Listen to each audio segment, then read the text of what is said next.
बिस्मिल्लाहिर्रहमानिर्रहीम, अस्सलाम वालेकुम। Welcome back to my channel. तो कैसे हैं आप सब? उम्मीद करती हूँ कि आप सब ठीक होंगे, खुश होंगे और मज़े में होंगे। तो आज आप देख रहे हैं जो मैंने बनाया है वो ये है पिज़्ज़ा कटलेट। बहुत ही मज़ेदार से फिलिंग ब्रेड वाले स्नैक्स हैं। पोटैटो भी इसमें मैंने शामिल किए हैं। तो इसको बनाना बहुत आसान है, यम्मी से बनते हैं। तो इसी को देखते हैं, कंप्लीट वीडियो को वॉच करें ताकि आपको कंप्लीट वीडियो समझ आए। और इस तरह के मज़ेदार से स्नैक्स आप रमज़ान में अफ्तार के लिए या अफ्तार पार्टी के लिए इसको बना सकते हैं। तो चलें जी, देखते हैं इनको बनाने के लिए मुझे किन चीज़ों की ज़रूरत है और ये किस तरह से हम इसको इतने ईज़ी से, आसान से, मज़ेदार से, क्रिस्पी से बना सकते हैं बहुत कम चीज़ों में। तो जब आप इसको एक बार बनाएंगे ना तो आप इसको बार बार बनाना पसंद करेंगे। ये कुछ इतने ही टेस्टी और मज़ेदार होते हैं कि आप सोच भी नहीं सकते। तो चलें, मैंने इसको सबसे पहले एक पैन में ऑयल लिया है और ऑयल में मैंने थोड़ा सा अदरक लहसुन का पेस्ट शामिल कर दिया है। और इसके बाद जो है मैं इसमें डाल दूँगी थोड़ी सी बारीक कटी हुई सब्ज़ मिर्चें चॉप की हुई।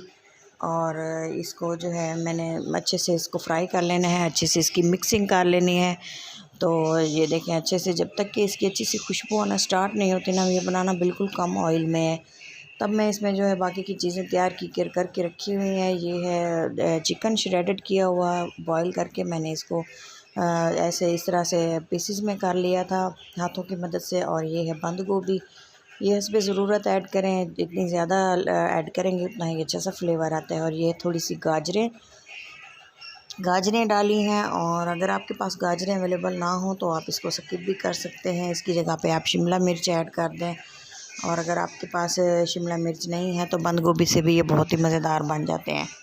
आलू डाल दें इसमें, दो बारीक क्रश किए हुए कच्चे आलू डालें या बॉईल करके डालें ना, तो उससे भी इसका फ्लेवर बहुत ही टेस्टी आता है। तो इस तरह से हमने इसकी मिक्सिंग की है और अच्छे से इसको पकाया है। पकाने में इसका जो है आपने ख्याल रखना है, इसको इतना नहीं पकाना कि इसका क्रंच ख़त्म हो जाए। कुछ आज डालते हैं इसमें मसाले, जिसमें लाल मिर्च डाली है और नमक डाला है, ये है सफ़ेद मिर्चें। और इसके अलावा ये है सूखा धनिया। और इसके अलावा मैंने इसमें थोड़ी सी काली मिर्चें भी डाली हैं। मिर्चें मुझे थोड़ी कम लग रही थी लाल, तो मैंने इसमें थोड़ी सी लाल मिर्चें भी डाल दी हैं। तो ये देखें जी, अच्छे से हमने इसको मिक्स करना है। इसमें मैंने थोड़ी सी बारीक कुटी हुई अजवाइन का इस्तेमाल किया था। और ये है केचप होममेड है, मैंने घर पे बनाया है। तो इसको स्टोर करके मैंने रखा हुआ था, तो मैंने थोड़ा सा ये भी इसमें ऐड कर दिया है। इससे जो है फ्लेवर कुछ इतना मज़ेदार बन जाता है ना। अब अगर आप इसको ट्राई करेंगे ना तब आपको ये अंदाज़ा होगा कि ये कितना, मैं सच आपको कह रही हूँ कि कितने फ्लेवरफुल ये बनते हैं। अक्सर ये घर में ये बनाए जाते हैं। एयर फ्रायर में भी हम इसको बना सकते हैं, इसके रोल बना सकते हैं। इसी बैटर को हम रोल में इस्तेमाल कर सकते हैं और डाइट में इसको इस्तेमाल कर सकते हैं, अगर आम घी की जगह हम ऑलिव ऑयल यूज़ किया होता तो ये देखें जी, अच्छे से हमने इसको एक बर्तन में निकाल लिए है। और सब्ज़ियाँ कितनी माशाल्लाह से कुक हुई हैं अच्छे तरीके से।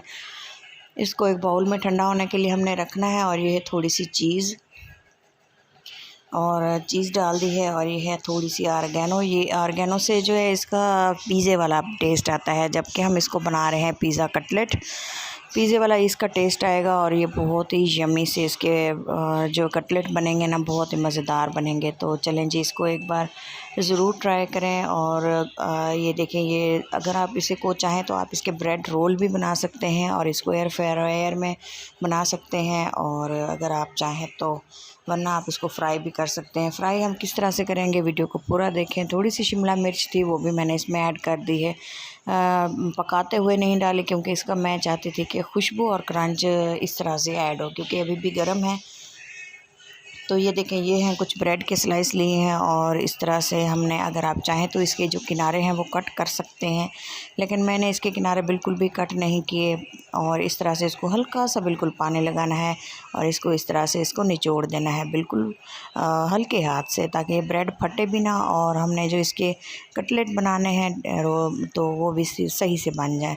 तो थोड़ा सा हमने 1 चम्मच के बराबर इसका बाइट लेना है और इसमें रख देना है। और इस तरह से हमने इसको फोल्ड कर देना है और अच्छे से दबा के बिल्कुल लाइट हाथ से जिस तरह से हम आलू की टिक्की बनाते हैं ना, इस तरह से हमने इसकी टिक्की बना दी है, कटलेट वगैरह। ये देखें कबाब हमारा लग रहा है कि जैसे हमने इसके कबाब की शेप दे दी है। तो इस तरह से हमने तमाम ब्रेड्स जो हैं बारी बारी तमाम पानी में थोड़ा थोड़ा डिप करना है। एक साइड से स्लाइस को डिप करना है और दूसरी साइड से हमने इसको पैक कर देना है और इस तरह से हमने इसको रख देना है हाथ पे सीधा। तो ये देखें, ये हमने थोड़ा सा बैटर उठाया और इसमें रख दिया। तो इस तरह की पिज़्ज़ा कटलेट की रेसिपी मेरे चैनल पे पहले भी मौजूद है। वो मैंने बनाई थी आलू के साथ और ब्रेड का इस्तेमाल मैंने नहीं किया था। वो बिल्कुल ही एक पोटैटो की रेसिपी है, बहुत ही यम्मी सी है। उसको अगर आप देखेंगे ना तो आपको मज़ीद आइडिया हो जाएगा कि आलू से हम और मज़ीद कौन कौन सी चीज़ें बना सकते हैं। वो बहुत ही फ्लेवरफुल थी। उस पर भी लोगों ने बहुत ज़्यादा कमेंट किए थे और लाइक भी उसको किया था। अगर आप जाके देखना चाहते हैं ना तो आप मेरे चैनल पे देख सकते हैं। बिल्कुल मज़ेदार सी और इजी सी रेसिपी है। इस तरह से तमाम जो है हमने जो ब्रेड ली हुई थी, इस तरह से हमने इसको बना लिया था और बहुत ही टेस्टी सा इसकी लुक थी और यम्मी ये लग रहे थे और इतना ही मज़ेदार ये खाने में भी थे। तो चलें जी, हमने इसको रख दिया एक साइड पे और तमाम जो हमारे कबाब हैं वो रेडी हो चुके हैं। अब हमने इसको क्या करना है, अब हमने इसकी करनी है फ्राइंग का प्रोसेस हमने इसका करना है। तो फ्राई करने के लिए मैंने जो चीज़ें इस्तेमाल की हैं वो भी है, एक मैदा लिए है और इसको थोड़ा सा हाफ़ कप के बराबर मैदा लिया और इसको पानी से घोल बना लिया है। बिल्कुल पतली सी लई जैसे कहते हैं ना, कि बिल्कुल पतला सा फाइन सा इसका बैटर हो, जिस तरह से अगर हम इसकी कोटिंग हो ना वो चिपक जाए। अगर आप मैदा इस्तेमाल नहीं करना चाहते तो आप इसमें अंडे का इस्तेमाल भी कर सकते हैं। अंडा फेंट लें और इस तरह से पतला सा जिस तरह से है ये, लेकिन अगर आप ये टूटते नहीं हैं ना, इस तरह से अगर हम इसको बनाते हैं ना मैदे में डाल के तो ये जल्दी से फ्राई भी नहीं होता। मैदा जो है काफ़ी टाइम लेता है और हमने इसको अच्छे से फ्राई भी करना होता है। इसमें मैंने कुछ मसाले डाले हैं, लाल मिर्च, नमक, काली मिर्चें और ये है थोड़ा सा मीठा सोडा। इससे जो है मैदे की जो कोटिंग है वो सख्त नहीं होती और अच्छा सा क्रंच सा आता है। तो ब्रेड क्रम्स बनाए हैं, साथ में रखे हुए हैं। आप चाहें तो घर में भी इनको ब्रेड्स को बना सकते हैं। अक्सर किनारे ब्रेड्स के बाद जाते हैं, उनसे हम बना सकते हैं, लेकिन मेरे पास थे तो मैंने निकाल के रखे हैं। तो ये देखें, थोड़ा सा मैंने इसको पहले डिप किया है मैदे के घोल में और फिर मैंने इसको कोट कर लिया है। ये देखें, आप देख सकते हैं तमाम जो हमारे कटलेट हैं वो इस तरह से हमने कोट कर लेने हैं पहले बारी बारी, और उसके बाद हमने इसको साइड पे रखते जाना है और इसके बाद हमने जो इसकी फ्राइंग करनी है वो भी मैं आपको दिखाऊंगी। कंप्लीट गाइड करूंगी, वीडियो को वॉच करें कंप्लीट और अगर अच्छे लगे तो फ़ीडबैक लाजमी दें।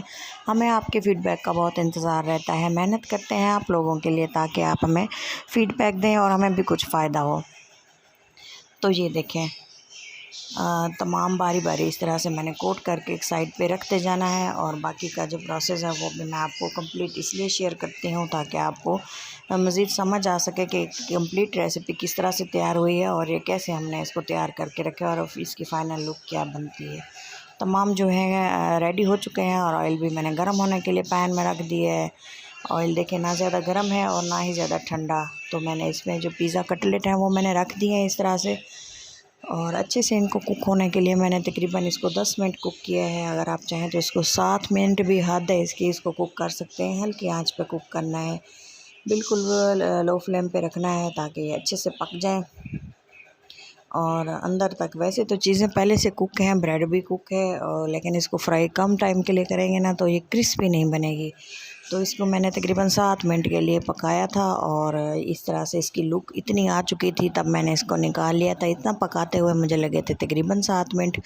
तो एग्जैक्ट टाइम आप लोगों को बता रही हूँ। 3 मिनट एक साइड से और 3 मिनट दूसरी साइड से। फिर इसको जो है मिक्स करके हिला जुला के ना बराबर इसको पका लिया था और इस तरह से इसकी ये लुक बनी थी माशाल्लाह से, बहुत ही टेस्टी।